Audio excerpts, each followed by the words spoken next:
Buenos días, mi nombre es Javier Robles, yo soy profesor en la Universidad de Rutgers, también soy una persona con discapacidad, tengo un problema con la espina dorsal cuando tenía 16 años.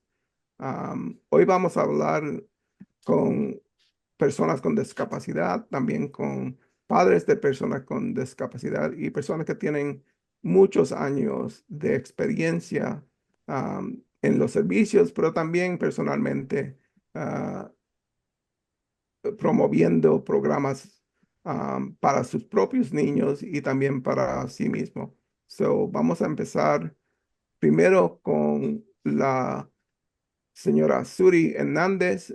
Le vamos a dar una oportunidad para que ella se introduzca. Y seguimos con Kevin Núñez y después con la señora Iris Rivera. So, vamos a empezar con Suri.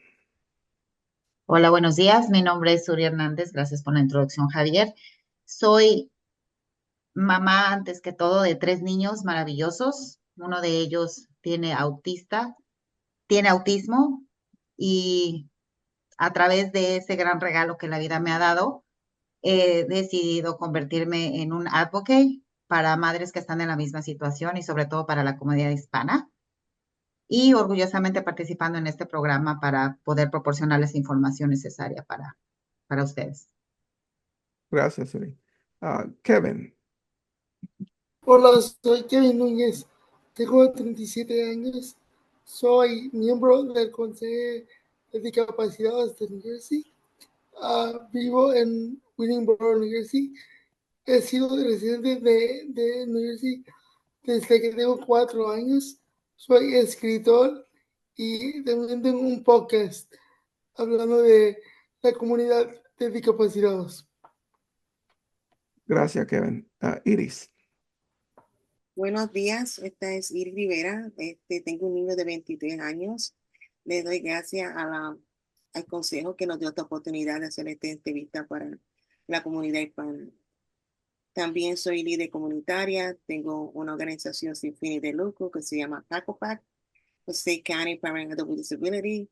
Hice esta asociación y esta fundación con mi socia Emma Anderson porque vimos la necesidad bien grande en la comunidad hispana en el condado de Passaic.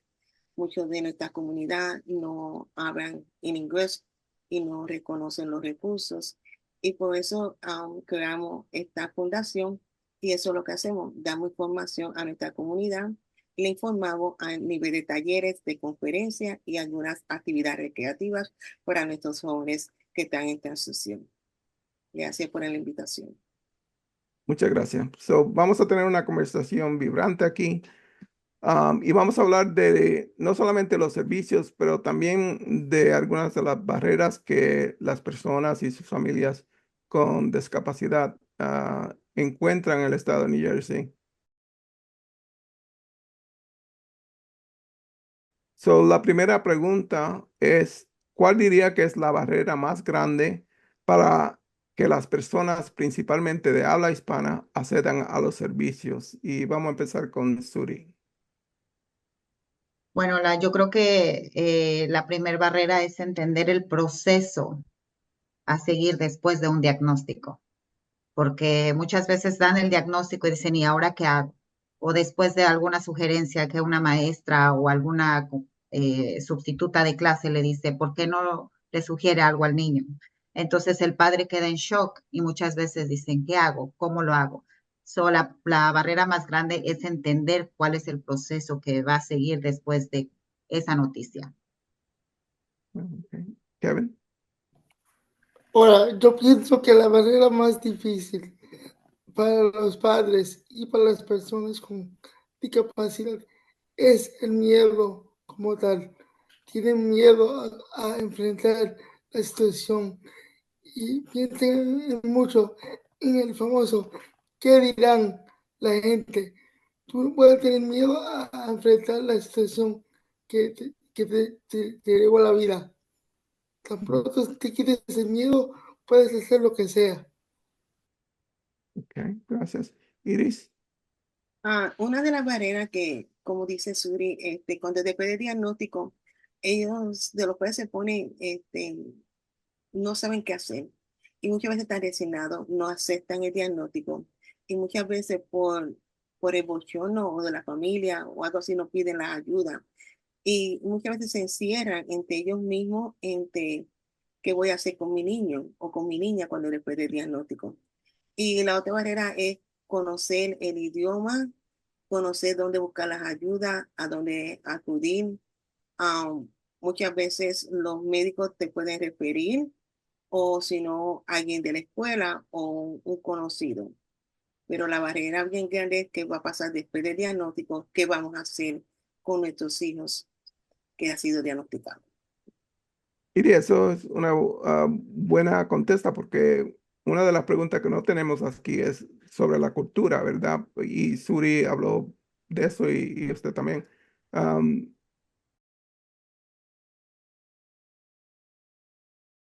¿qué cree usted que la cultura afecta cuando una madre o un padre o una persona am, le dicen, oh, su niño o su niña va a tener una discapacidad, sea autismo o cualquier otra discapacidad? ¿Usted cree que la cultura influye cómo las personas tratan eso? Suri quiere. Eh, Efectivamente, en mi caso, actualmente fue uno de los motivos por el cual tuve que separarme, porque el papá tenía negación. El papá decía que eso no existía. Él nunca se involucró en, en terapias, en meetings de la escuela, precisamente porque él, hasta el día de hoy, él dice que el niño no tiene ninguna condición, que era algo hereditario porque él era así.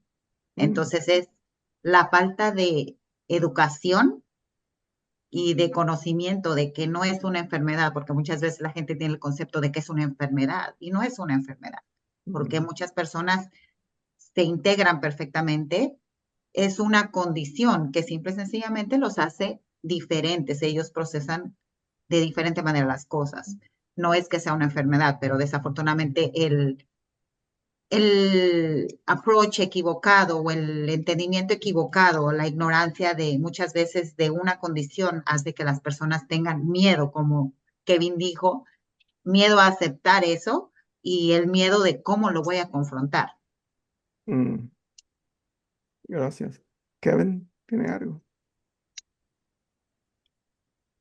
Yo creo que la manera más efectiva para confrontar esta situación es poquito a poquito hacer y tener un plan y a través de los años ejecutar ese plan con ayuda de tus familiares o vecinos para mejorar la vida de tu ser querido o a través de tú mismo, porque uno no está solo en esta lucha que nos da la vida y muchas veces creemos que estamos solos cuando realmente hay muchas personas con discapacidad que nos pueden ayudar. Según el CDC, una de 4 personas tiene un tipo de discapacidad en Estados Unidos. O sea, es casi un cuarto de la población de Estados Unidos. No estamos solos.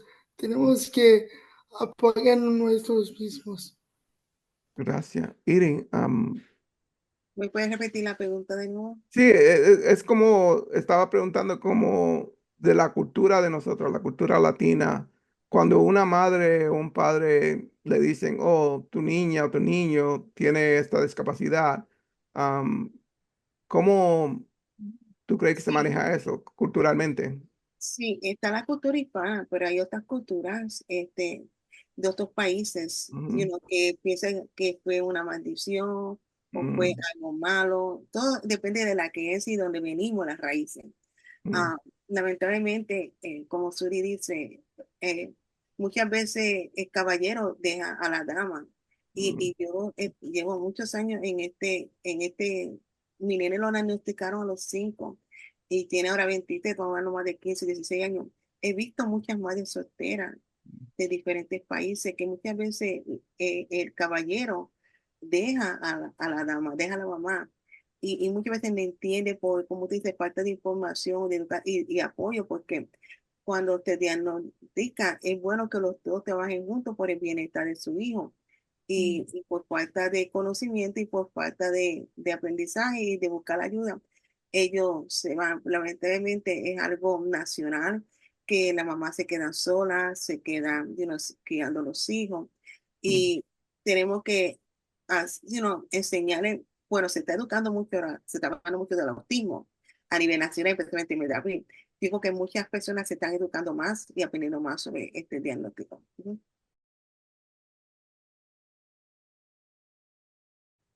¿Qué recomendaría a personas con estas barreras a obtener estos servicios? Y como barreras vamos a hablar de barreras no solamente física, pero también emocional y cultural, como hablamos hace un minuto. Porque es importante cuando estemos hablando de estas barreras, hablar de todas las barreras, no solamente una barrera. Mm, Y el Yo, idioma. yo creo que la hablar, hablar. Muchas veces cuando se recibe un diagnóstico o una sugerencia de que la maestra te dice, yo creo que hay algo mal con el niño, porque muchas veces viene de la escuela, muchas veces la mayor parte del tiempo los padres ni siquiera lo logran detectar o lo detectan pero lo quieren ignorar. Entonces empezar a hablar del tema, porque muchas veces los padres por temor, por vergüenza, por miedo a ser discriminados o no sé cómo llamarlo, evitan el tema, no lo quieren hablar. Se encierran en una burbuja y dicen, no pasa nada, todo está bien. Hablar, hablar con la gente, porque allá afuera, cuando yo empecé a decir, mi hijo es autista, me acaban de dar un diagnóstico, mi hijo tiene este problema. Empecé a conectar con muchas personas que me dijeron, haz esto, puedes hacer esto, busca esto. Y sobre todo a los padres les recomiendo infinitamente, lean el parental right o los derechos de los padres, porque tenemos mucha información, pero la falta de conocimiento y la falta de verbalizar una situación y decir que somos vulnerables, pasamos por esto, nos cierra muchas veces la puerta para accesar a servicios, ayuda y a recursos. Gracias. Kevin. Sí, en cuestión del idioma, a nosotros nos olvida que Estados Unidos es una nación de inmigrantes. Todo el mundo habla el inglés de diferente manera.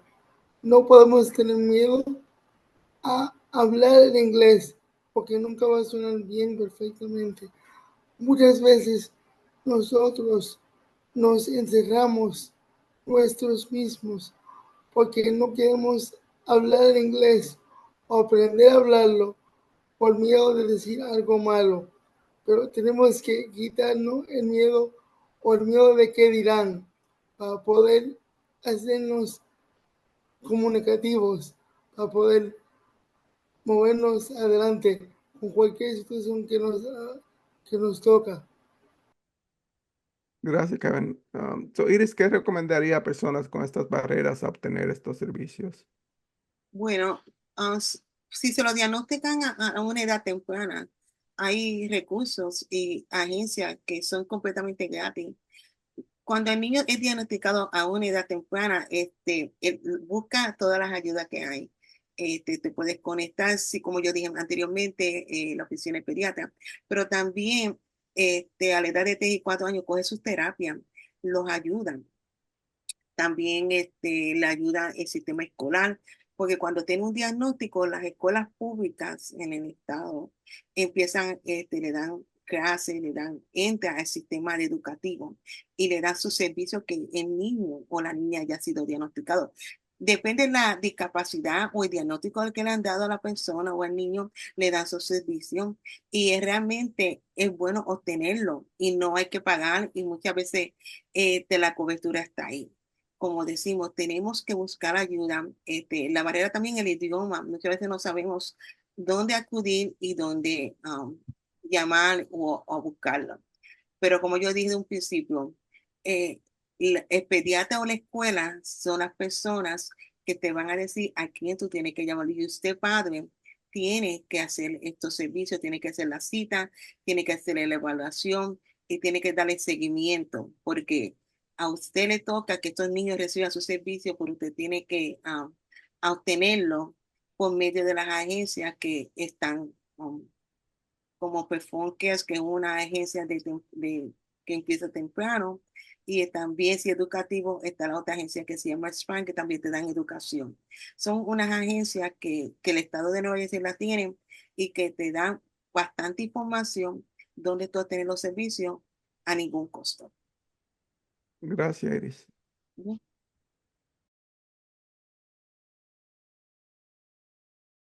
So, cuéntenos en tu experiencia para accesar apoyo individual, asistencia médica o financiera en su idioma. Y Kevin habló hace unos minutos de cómo difícil es hablar inglés, pero también accesar servicios en ese idioma. Pero también sabemos que en New Jersey y en otros estados también estos servicios están disponibles en español. So, háblenos de cuando usted buscó estos servicios en español. Cuéntenos de esa experiencia. Vamos a empezar con Suri. Bueno, hace 6 años que mi hijo fue diagnosticado con autismo, pero me demoré 3 años en que ese diagnóstico fuera dado, precisamente porque al momento de empezar una evaluación, ya sea con el sistema educativo o ya sea a nivel médico, que tú necesitas una evaluación de desarrollo para un niño, para que a través de esa evaluación una especialista pueda diagnosticar si el niño tiene alguna deficiencia para aprender, se requiere un proceso. Entonces, muchas veces al acudir a las agencias, a los hospitales, no hay mucha gente de habla hispana. Mm, Muchas veces el especialista no cuenta con traductores. Entonces, el miedo del padre es decir, sí, me están diciendo esto, me dieron esto, pero no lo logran comprender. Accesar, llamar por teléfono a las agencias médicas, realmente hace 6 años no tenía el inglés tan fluido, pero actualmente fluyo mucho porque la necesidad de conseguir esta ayuda me motivó mucho más para educarme. Pero sí muchas veces es muy frustrante no contar con esa ayuda de personas que te puedan traducir y que tú tengas la habilidad de comprender. Definitivamente una de las grandes barreras fue el idioma, mm. pero otras más. Sí, es un poquito complicado porque hace falta mucha más gente de habla hispana representando y ayudando a padres para entender el proceso y acceder a esos servicios. Bueno, gracias. Kevin. Sí, en cuestión del idioma, sí, siempre va a ser una barrera para nosotros. Eso no se puede evitar, pero hay formas de poquito a poquito superarnos. Por ejemplo, mis padres y yo aprendimos inglés leyendo los subtítulos de todos los programas en inglés. Así aprendimos el idioma, leyendo en inglés, para que nos facilitara el idioma. Poquito a poquito hay que salir de nuestra zona de confort y aprovechar la comunidad que hay a través de nosotros. Porque tal vez el médico no habla español, pero puede que la enfermera del médico o el conserje que está trabajando en el hospital sí habla español. Es cuestión de buscar y encontrar nuestra comunidad que siempre está ahí de una forma u otra. Kevin, cuando tú eras niño, más pequeño, y tus padres buscaban estos servicios y ellos no hablaban inglés, ¿cómo eran los servicios? ¿Eran difícil para ellos conseguirse los servicios? Usualmente lo que hicimos era buscamos un amigo o una maestra que hablara español y nos traduciera en ese momento. Uno como padre o hijo se tiene que dar un poquito más preparado a la situación en lo que ellos se adaptan al idioma. Ok, gracias. Iris. Sí, la barrera, sí. La barrera del idioma es bastante grande y no solamente, si es diagnosticado ahora o más tarde, porque hemos visto que la comunidad hispana ha crecido bastante y puede ser un diagnóstico más tarde que el niño puede tener 10 o 11, viene de un país, Latinoamérica o Centroamérica o del Caribe, que a lo mejor no tiene un diagnóstico y se lo diagnosticaron acá. Si el padre vienen aquí a trabajar y muchas veces no tienen tiempo para estudiar y etcétera, muchas veces se le hace un poquito difícil, pero a nivel médico, no había personal ni persona que hablara en español y muchas veces la traducción no es correcta, pues cuando alguien busca un intérprete, muchas veces se sustituye la palabra con otra palabra y no como decía Suri, uno obligatoriamente tiene que aprender a decir las palabras o expresar cómo llevar el mensaje. Um, Como dije anteriormente, en una edad temprana es perfecto. Mi hijo cogió la ayuda. Mi hijo tiene 23 años, pero le quiero decir a los padres que nunca paren de buscar ayuda, no importa qué edad tenga el niño, porque cuando son adultos, realmente ya el proceso, como usted que está en la escuela, fue a la escuela de niño hasta adulto, se graduó de la primaria, ya va para la universidad, tenemos que preparar a nuestros niños para el futuro. Tenemos que hacerlo más independientes. Queremos hacer lo que puedan a buscar ellos esos recursos. Y si no son con mi hijo, no es verdad. Mi hijo no se puede comunicar. Él dice una o dos palabras. Pero yo traté de buscarle todas las ayudas y hasta el día de hoy, que tiene 23 años, él todavía está cogiendo terapia. Mi hijo está cogiendo terapia del habla porque es una necesidad grande que la necesita. Entonces yo no he parado hasta el día de hoy de seguir dándole los servicios que necesita, porque esto es por vida. Lo que estamos haciendo es por vida, por el bienestar de nuestros hijos. Entonces, la barrera que usted a lo mejor lo vea ahora, más adelante va a venir un bienestar para preparar a su hijo cuando sea joven o adulto. Entonces, no podemos parar de buscar las ayudas, no tenemos de parar de buscar los servicios.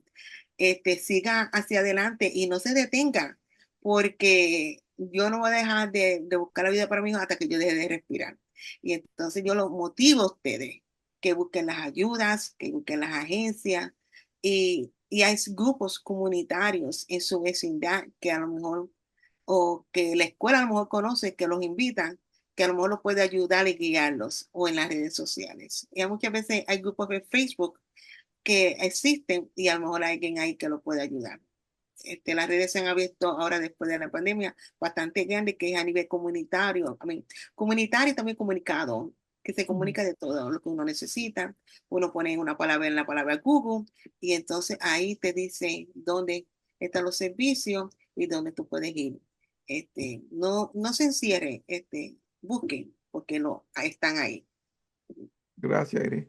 Y yo creo que es importante recordarle a los padres pues, específicamente que cuando es algo de idioma, que ellos tienen derechos como padres y digamos, yo siempre oigo esto, que como en la situación del IEP, cuando ellos van a la reunión del IEP, que he oído que en vez de ellos tener gente que hagan traslación a español, que ellos le dicen, oh, trae tu niña o trae tu niño o algo así, que en verdad es ilegal.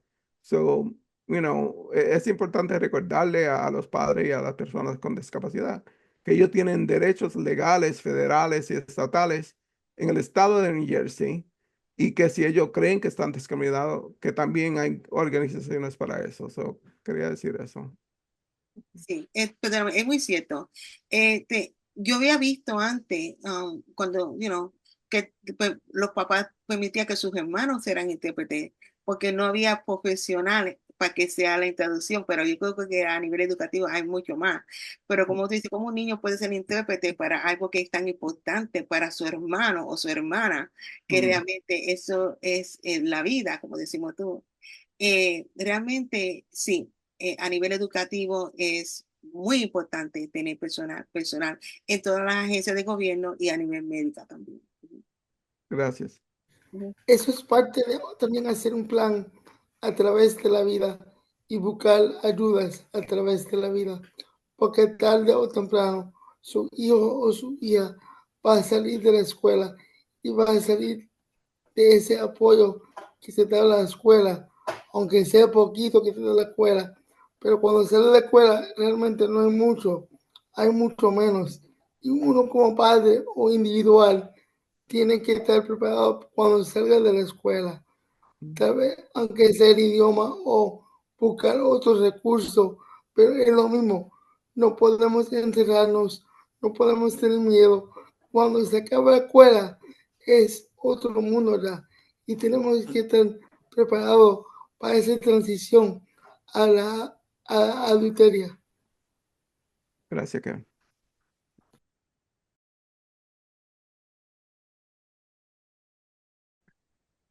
Cuando los servicios que he obtenido en español han trabajado, ¿por qué creen ustedes que han trabajado estos servicios?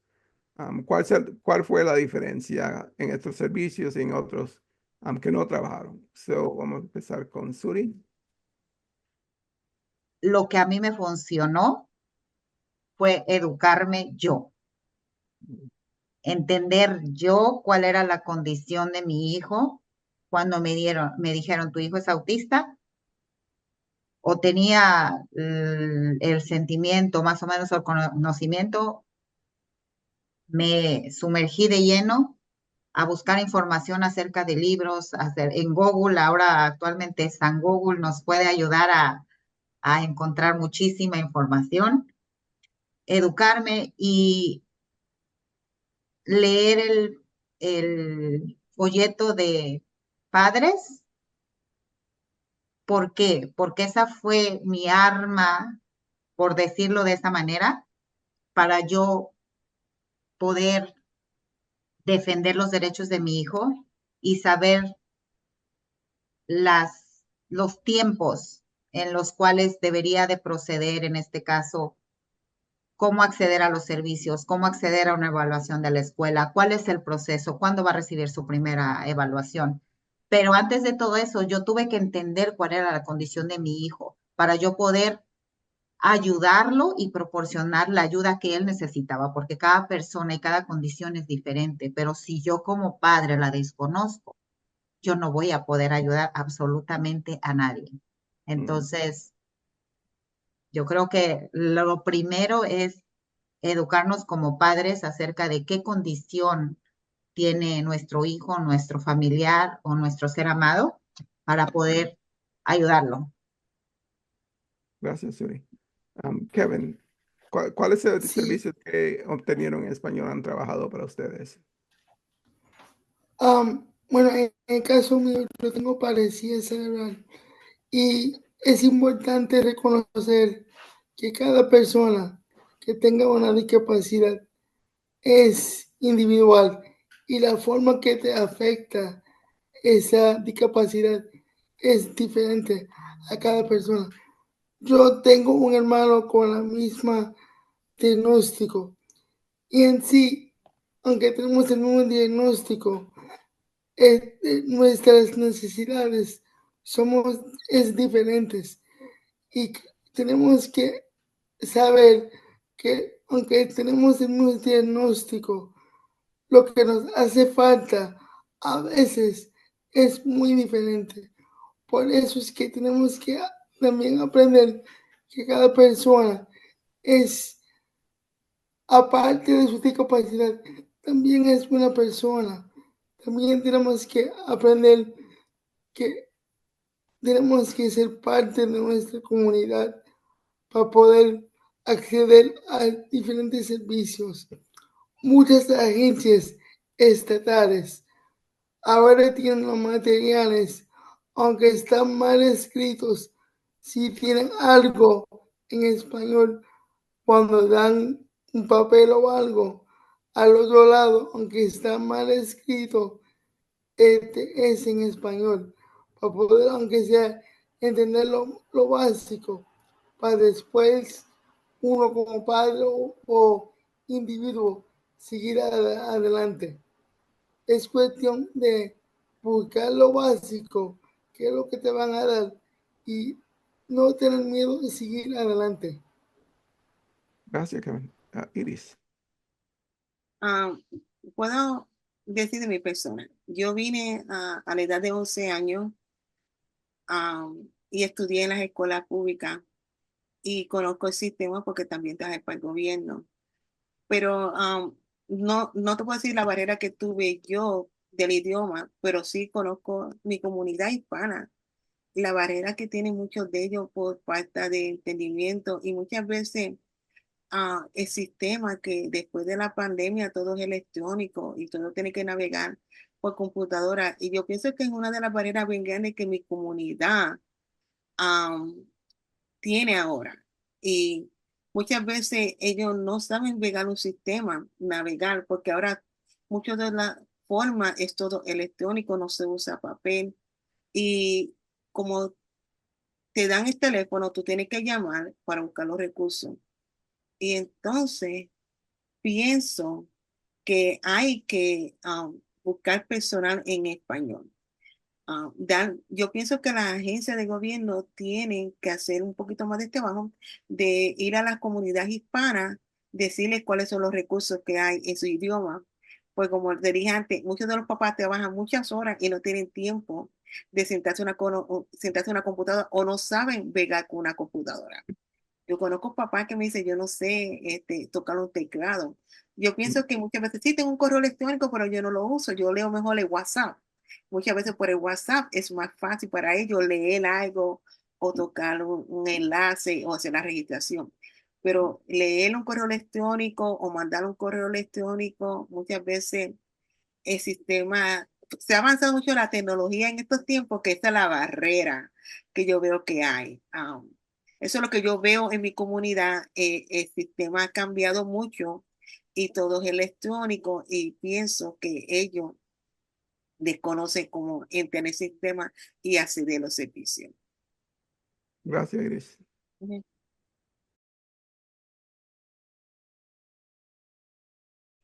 Para aquellos que comienzan su jornada, ¿existen algunos recursos específicos en español que recomienda a la gente buscar?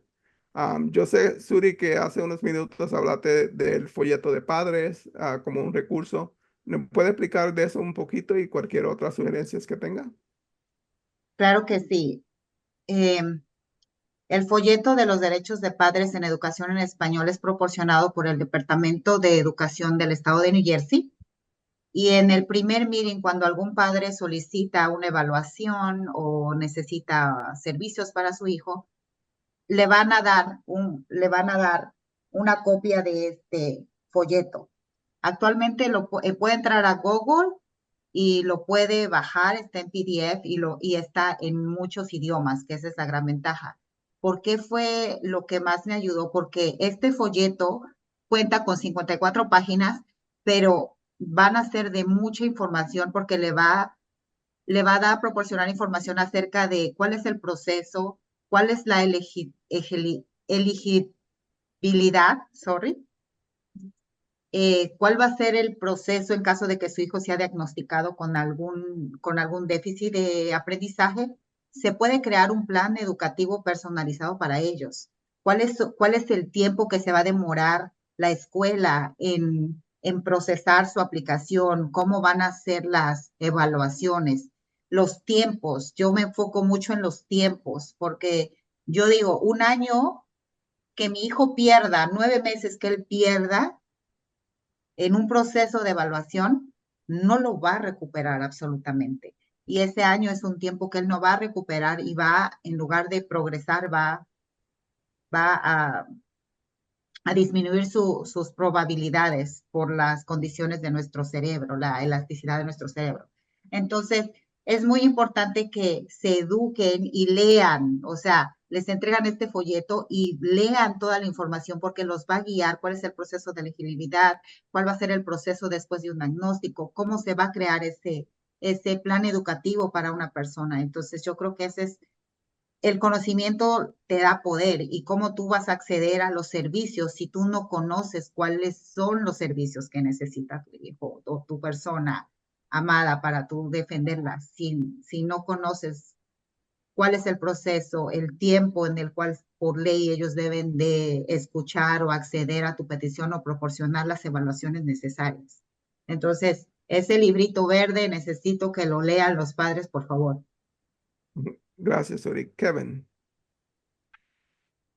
Sí, yo recomiendo mucho al grupo SPAN Parent Advocacy Network, que nosotros no sabemos mucho cuando llegamos a Estados Unidos, pero esa organización SPAN ayuda mucho a los padres cuando están haciendo el IEP o las reuniones con los maestros, especialmente cuando están perdidos. Tienen muchos recursos en español y otros idiomas. Cuando uno es más adulto, les recomiendo el DDD o el Department of Developmental Disabilities, que puede que no sea perfecto, pero sí tienen varios recursos en español también. Uno como individuo, aparte de sus padres, si tiene el don de poder hablar, tiene que buscarse en el internet o algo así, a través de Facebook o otras redes sociales, su propia comunidad de discapacitados, porque aparte de los padres, uno como individuo tiene que buscar sus propios recursos también, si tienen la habilidad de hacerlo. Gracias, Kevin. Iris. Sí, el librito verde es fantástico del Departamento de Educación Especial. Es bien importante, como decía Suri, porque te dice a ti, son las herramientas que usted usa para su evaluación persona de cada individuo que tiene un diagnóstico. Pero muchas veces si las terapias porque te van a decir cuántas terapias usted necesita y cuántas días y cuántas horas. Entonces, esa es la herramienta que usted necesita porque ese es lo que usted necesita cuando está en estas reuniones. Pero si usted no habla, no le van a dar los servicios que usted necesita para su hijo. Y si no se las dan, entonces se la tiene que dar retroactivo. Usted tiene que pedir los retroactivos, porque no se lo pudieron dar, a lo mejor no tenían personal o tan corto de maestro, etcétera. Por la causa que sea, que le falten las terapias, usted se las pida retroactivas porque se las tiene que dar por ley, como decía el señor Roberts, que es una ley federal y nuestra niña discapacitada, tenemos muchas leyes que los protegen a ellos. Entonces, también, como decía el señor Núñez, también cuando es adulto hay otros libros también para las personas más adultas y también esta guía.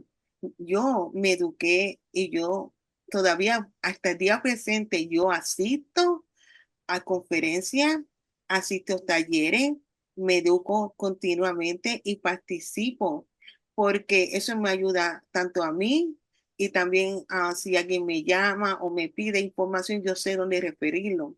Pero yo me educo continuamente, quiere decir que yo no paro de estudiar, de asistir a talleres y conferencias, porque esa es la llave del éxito, seguir uno conteniendo estos conocimientos, y ya que muchas veces las leyes educativas y de gobierno cambian continuamente, que había algo hace 5 años que ahora no lo hay, o había, o se eliminó, o lo sustituyeron. Por eso nosotros como padres tenemos que asistir a estas reuniones y a estos talleres para educarnos más y saber lo que podemos hacer por el bienestar de nuestros hijos. Gracias, Iris. Ujú.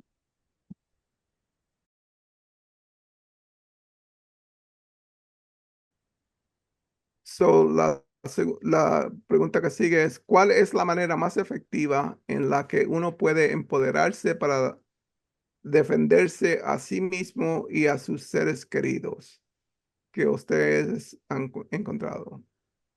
So, vamos a empezar con Suri. Yo hago mucho énfasis en la educación. Y vuelvo de nuevo a la educación. ¿Por qué? Porque si yo no conozco mis derechos, ¿cómo puedo defenderlos? Si yo no conozco la condición de mi hijo, ¿cómo puedo crear un plan educativo individual de acuerdo a sus necesidades? La única manera en la que podemos empoderarnos y empoderar a nuestros seres amados con necesidades especiales es conociendo sus derechos, conociendo las condiciones de ellos, porque muchas veces he encontrado que delegamos, incluyéndome, porque en cierto momento lo hice, delegando nuestra responsabilidad a terapistas, a profesores, Mm, cuando la responsabilidad principal es mía como padre de educarme y de conocer la condición de mi hijo. Porque si yo no conozco mis derechos, su condición, no voy a poder ayudarlo. Y al ayudarlo, al empoderarme, al conocer mis derechos, cómo funciona la ley, cómo funcionan los tiempos en que yo debo de recibir una respuesta, muchas veces puede, puede ocurrir negligencia, mm, porque muchas veces hay cosas que no, y derechos y servicios que están disponibles, pero simplemente porque yo los desconozco, las otras personas no tienen y no quieren hacerme saber que existen. mm, Necesito educarme para poder empoderarme, para poder defender. Necesito educarme yo primero como padre, porque mi hijo, ¿cómo se va a educar dentro de su propia condición? mm, Yo le platico, yo lo educo, yo le cuento, pero aquí en este caso, él que todavía no está en una edad de poder defenderse a sí mismo, de poder este, reclamar sus derechos, ¿quién lo va a hacer? Lo tengo que hacer yo como padre.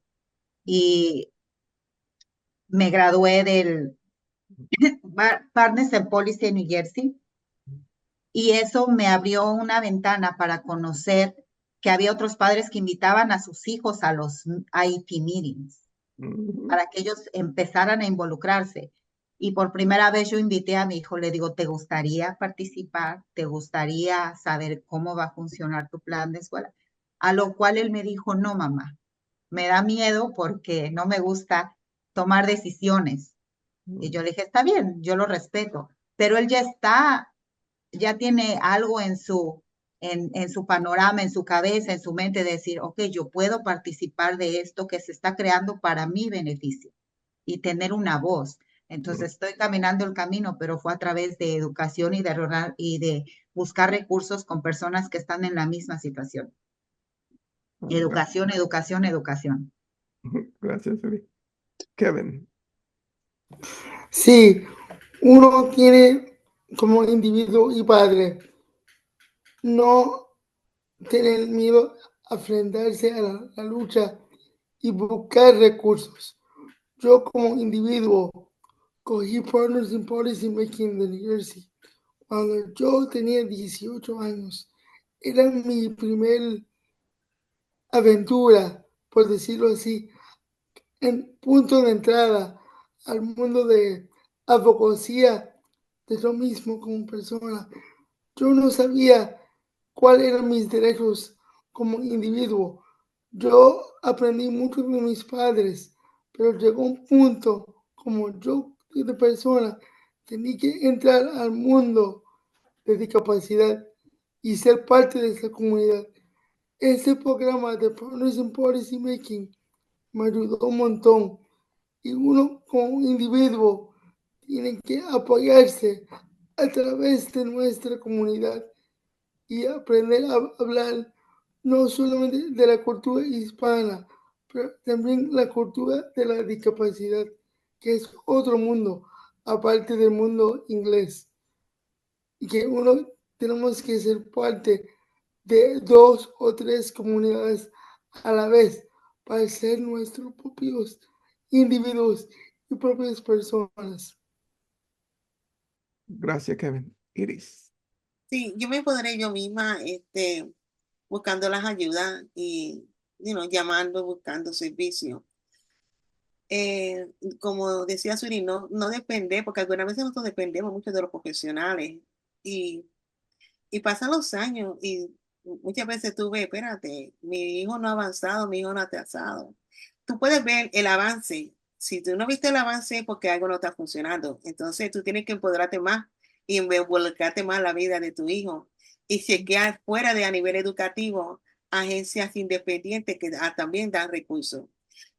Como yo mencioné anteriormente, Perform Cares es una agencia también del Estado que da recursos después de la escuela y puede también ayudarte y buscarte las terapias y los servicios adicionales aparte de la escuela. Tenemos que hacer algo como encaminar a nuestros hijos por el bien camino y prepararlos para un futuro ya cuando estén más adultos. Gracias, Iris. So, no tenemos mucho tiempo, so vamos a parar aquí, pero yo quería darle las gracias a Suri Hernández, a Kevin Núñez y a Iris Rivera por este gran taller. Yo creo que es un taller que podemos estar aquí todo el día hablando de diferentes recursos y de diferentes maneras que lo podemos empoderar a nosotros y a nuestros niños. En verdad necesitamos más talleres así en el estado y gracias a el New Jersey Council on Developmental Disabilities que nos dio esta oportunidad. So, gracias y espero hablar con ustedes pronto.